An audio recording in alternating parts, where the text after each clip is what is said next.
एक बार की बात है। एक चतुर पंडित जी थे।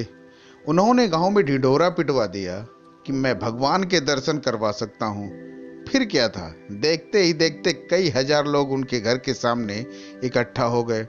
पंडित जी ने एक अंधेरे कमरे में एक गधा बांध दिया और कमरे के बाहर एक दान पेटी रख दी।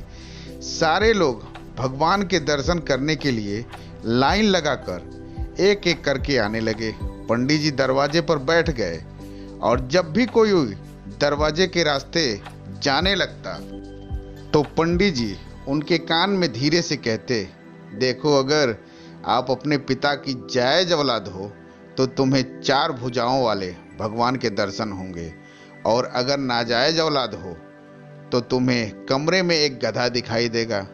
फिर क्या था, जब भी कोई कमरे के अंदर जाता उसे एक गधा ही दिखाई देता।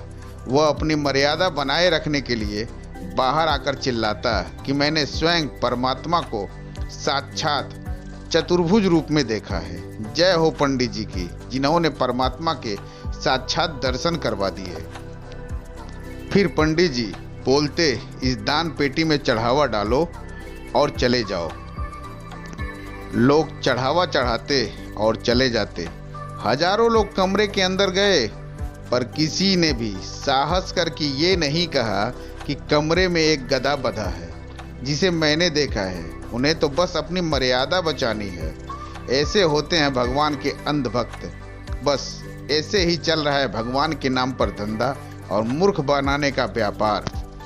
और अंत में यही कहूँगा कि भगवान कोई व्यक्ति विशेष नहीं, वह भी एक मनुष्य द्वारा निर्मित एक विचार है। इसलिए अंधभक्तों से बचें। भगवान के नाम पर कुछ लेना देना नहीं है, बस आप अपनी मर्यादा बनाए रखने। मैं क्षमा चाहूँगा अगर किसी को इस कहानी से किसी भी व्यक्ति विशेष को कष्ट पहुँचे तो हमें माफ़ करना। सब अपनी अपनी सोच पर निर्भर करता है।